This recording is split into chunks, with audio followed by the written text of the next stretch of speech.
ദുൽഖർ സൽമാൻ നായകനായിട്ടെത്തിയ ഏറ്റവും പുതിയ തെലുങ്ക് ചിത്രമായിരുന്നു ലക്കി ഭാസ്കർ എന്ന് പറയുന്ന സിനിമ. ചിത്രം 100 കോടിയും കളക്ട് ചെയ്ത് ഈ ഒരു വർഷത്തെ ഏറ്റവും വലിയ വിജയങ്ങൾ ഒന്നായിട്ട് മുന്നേറിക്കൊണ്ടിരിക്കുകയാണ്. ഇപ്പോൾ ചിത്രത്തിന്റെ OTT റിലീസ് ഡേറ്റ് പുറത്തുവിട്ടിരിക്കുകയാണ് അണിയറ പ്രവർത്തകർ. അപ്പൊ ഇന്നത്തെ വീഡിയോ നമ്മൾ പങ്കുവെക്കാൻ പോകുന്ന ഈ ഒരു അപ്ഡേറ്റ് ആണ്.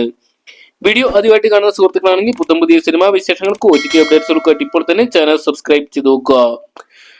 ദുൽഖർ സൽമാൻ, മീനാക്ഷി ചൗധരി തുടങ്ങിയ കേന്ദ്ര കഥാപാത്രയ്ക്ക് വെങ്കി അദ്വാനി രചനയും സംവിധാനവും നിർവഹിച്ചിട്ടുണ്ടെന്ന ചിത്രമായിരുന്നു ലക്കി ഭാസ്കർ എന്ന് പറയുന്ന സിനിമ. എന്തൊക്കെയാണ് മികച്ച അഭിപ്രായങ്ങൾ ബോക്സ് ഓഫീസ് കളക്ഷൻ നേടി ചിത്രം ഇപ്പോൾ വിജയകരമായിട്ട് മുന്നേറി പോയിക്കൊണ്ടിരിക്കുകയാണ്. ഇപ്പോൾ ചിത്രത്തിന് തിരിച്ചടി എന്ന രീതിയിൽ ചിത്രത്തിന്റെ OTT റിലീസ് പുറത്തുവിട്ടിരിക്കുകയാണ് അണിയറ പ്രവർത്തകർ. ചിത്രം റിലീസ് ചെയ്ത് 30 ദിവസങ്ങൾക്ക് ശേഷം ചിത്രത്തിന്റെ OTT റിലീസ് ഉണ്ടാകുമെന്ന് അറിയിച്ചിട്ടുണ്ടായിരുന്നു.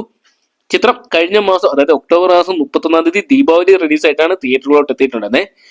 100 കോടിക്ക് മുകളിൽ കളക്ട് ചെയ്ത ചിത്രം ഇതിനോട് തന്നെ വലിയ വിജയങ്ങൾ ഒന്നായിട്ട് മാറിയിട്ടുണ്ട്. ഇപ്പോഴത്തെ ചിത്രത്തിന്റെ OTT റൈറ്റ്സ് തന്നെ നെറ്റ്ഫ്ലിക്സ് സ്വന്തമാക്കി ഈ വരുന്ന നവംബർ മാസം 28 തീയതി ചിത്രം OTT പ്ലാറ്റ്ഫോമായിട്ടുള്ള നെറ്റ്ഫ്ലിക്സ് വഴി റിലീസ് ചെയ്യുകയും ചെയ്യുന്ന തെലുങ്കിന് പുറമെ തന്നെ തമിഴ്, മലയാളം, കന്നഡ, ഹിന്ദി തുടങ്ങിയ 5ഓളം ഭാഷകളിലായിട്ടാണ് നെറ്റ്ഫ്ലിക്സ് ഈ സിനിമയിൽ സ്ട്രീമിംഗ് നടത്താൻ പോകുന്നത്.